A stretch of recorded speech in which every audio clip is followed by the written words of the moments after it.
Ah! Qu'est-ce que c'est? Un serpent tissé en saule, plus vrai que nature. Dans le comté de Funan, dans le nord de la province de l'Anhui, tous ces objets pratiques et magnifiques sont fabriqués en osier, qu'il s'agisse d'objets d'art ou de produits de première nécessité. Les habitants utilisent une plante particulière pour créer une myriade d'objets inattendus. Le bourg de Ruangang est une zone de stockage des eaux de crue. Chaque fois qu'il y a une inondation, toutes les cultures sont détruites. Seul le Salix integra peut pousser. Les agriculteurs utilisent cette plante pour fabriquer des produits de première nécessité. Et cela s'est progressivement transformé en une industrie à part entière. En 2023, la valeur de production de l'industrie de la vannerie dans notre bourg a atteint 1 milliard de yuan. Ce que je tiens est le Salix integra, une sorte de saule nain. Regardez comme ils sont souples et faciles à plier. Ces arbrisseaux sont les matières premières parfaites pour la magie de l'artisanat à Funan. Les arbustes sont directement plantés dans le sol. Ceux que j'ai entre les mains ne sont pas encore arrivés à maturité, mais ils sont déjà aussi grands que moi, voire plus grands. À maturité, le Salix integra peut atteindre une hauteur de plus de 2 mètres. Après la récolte, les rameaux sont épluchés et séchés, mais avant le tissage, ils sont trempés pour obtenir une résistance unique qui leur permet d'être tissés à la main. J'ai eu le privilège de m'essayer au tressage de l'osier avec un héritier local, et je me suis rendu compte que le tressage de l'osier est plus difficile qu'il n'y paraît.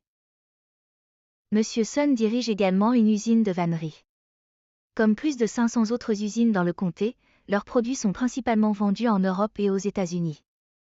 Les produits traditionnels chinois en osier de Funan sont en fait principalement destinés aux consommateurs internationaux. Ils adorent la vannerie. Avec des commandes importantes, vous pouvez avoir un aperçu de la diversité de leur goût et de leur esthétique. Les pays d'Asie du Sud-Est comme la Thaïlande, ils préfèrent les produits colorés. Ces marchandises sont destinées à l'Europe et à l'Amérique. Ils aiment les objets vintage et naturels. Depuis 1984, les produits en osier de Funan ont été présentés au monde entier à l'occasion de la foire de Canton. Ces produits ont été exportés vers plus de 120 pays d'outre-mer. Nous avons reçu des commandes d'une valeur de plus de 3 millions de dollars américains lors de la 135e foire de Canton.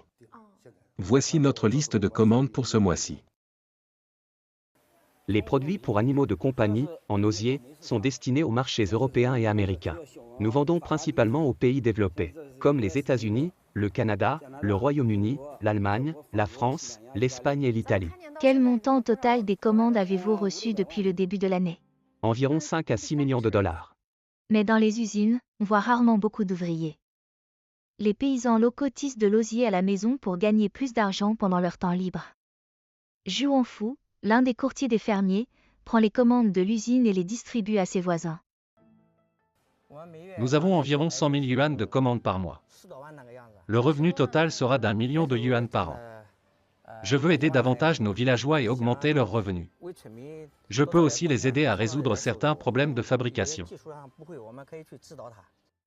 Et cet artisanat séculaire continuera de profiter à la vie des gens à l'avenir, à mesure que la jeune génération prendra progressivement le relais. J'espère que notre vannerie continuera à se transmettre pour devenir quelque chose de populaire dans le monde entier. Nous organisons notre cours de vannerie une fois par semaine dans le but de développer leur intérêt. Nous combinons le travail pratique de l'osier avec les cours de travail et à l'éducation esthétique pour susciter l'intérêt. Dans le passé, la région de Funan était souvent touchée par de fréquentes inondations, mais des plantes telles que le Salix integra y prospéraient, et les laborieux habitants de la région étaient résistants et robustes, tout comme cette plante.